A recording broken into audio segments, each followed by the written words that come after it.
స్వాగతం. 24 గంటలు కాదు, ఒక్క సెకండ్ లో మీ ముందుకు. చూస్తూనే ఉండండి నిరంతరం వార్త ప్రసారాలు. ఆడపిల్లలకి మరియు వాళ్ళ పేరెంట్స్కి ఒక క్షణము ఈ ఒక వీడియోని చూడాలని చెప్పి నేను కోరుతున్నాను. ముఖ్యంగా ఈ స్మార్ట్ ఫోన్ రావడంతో అందరూ కూడా దానికి అలవాటమై దాని ద్వారా మళ్ళీ సోషల్ మీడియాలో అలవాటయి చాలా విషాదకరమైన సంఘటనలు నా దృష్టికి వస్తున్నాయి. వాళ్ళు కథనాలు చూసిన తర్వాత చాలా అంటే చాలా బాధ అనిపిస్తుంది. సో అందుకు మీ ముందు వచ్చి కొన్ని మాటలు చెప్పాలని చెప్పి నేను అనుకున్నాను. ఆడపిల్లలు చాలామంది ఈ స్మార్ట్ ఫోన్స్ అలవాటు అయిన తర్వాత ఎవరో ఇన్స్టాగ్రామ్లో లేదంటే ఫేస్బుక్లో లేదంటే వాట్సాప్లో ఏదో రిక్వెస్ట్ పెట్టి ఆ రిక్వెస్ట్ పెట్టే ముందు అందమైన ఒక అబ్బాయి లేదంటే ఫేక్ ఫొటోస్ యూజ్ చేసి లేదంటే ఫిలిం స్టార్స్ ఫోటో యూజ్ చేసి వాళ్ళు డీపీ పెట్టుకోవడము, మన ఆడపిల్లలు వాళ్ళ ఒక రిక్వెస్ట్ని యాక్సెప్ట్ చేయడము, తర్వాత వాళ్ళతోని చాలా చనువుగా ఉండడము జరుగుతుంది. కొన్ని రోజు అయిన తర్వాత ఇట్లానే ఆ ఒక మాటలు వాళ్ళ ఒక పర్సనల్ ఫొటోస్ కావాలి, మీరు చాలా అందమై ఉన్నారు, చాలా స్వీట్ వర్డ్స్ చెప్పడంతో మన ఆడపిల్లలు కూడా ఏదో తెలియక వాళ్ళు పర్సనల్ ఫొటోస్ పంపడము. ఈ పర్సనల్ ఫొటోస్ పంపించిన తర్వాత దాన్ని ఆనే అబ్బాయి చేతిలో పెట్టుకొని ఒక రాక్షసుడిగా తయారవుతున్నారు.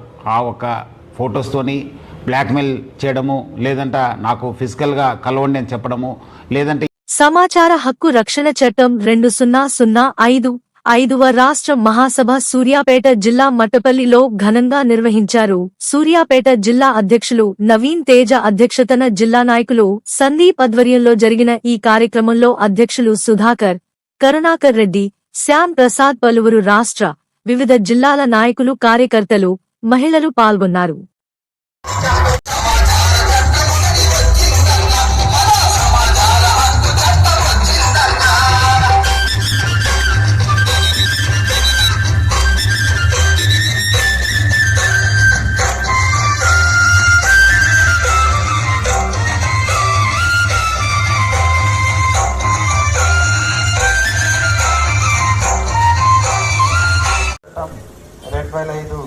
ఎన్జిఓ అధ్యక్షులు డాక్టర్ గద్దె శ్యామ్ ప్రసాద్ గారిని స్టేజ్ మీదకి రావాల్సిందిగా ఆహ్వానిస్తున్నారు. సందీప్ పైకి రా.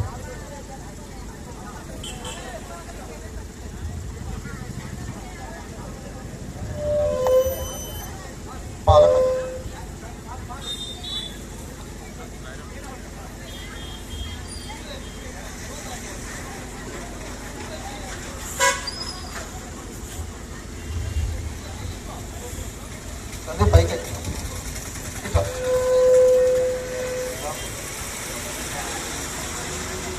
మిగతా వాళ్ళకి దండలు ఇస్తే అంత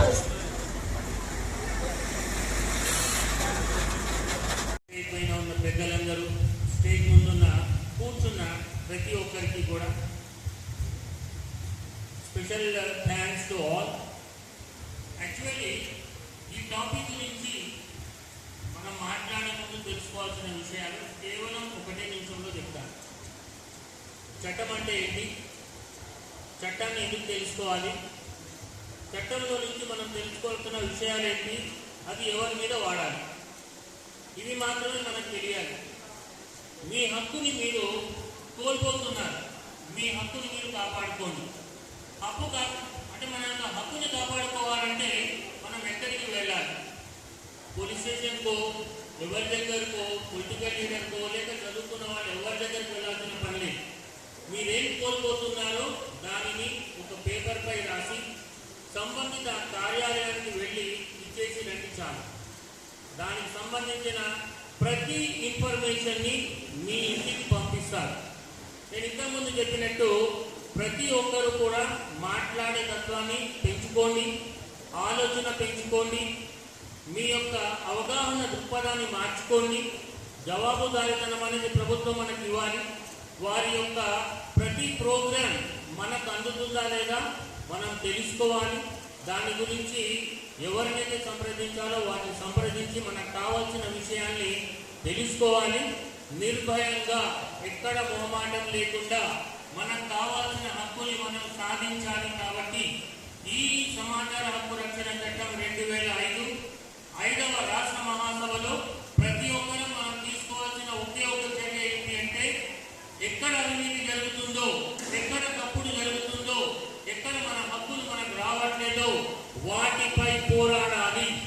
ప్రతి ఒక్కరూ పోరాటానికి ముందుంటాము. రాష్ట్ర కమిటీ ఎప్పుడు మీతో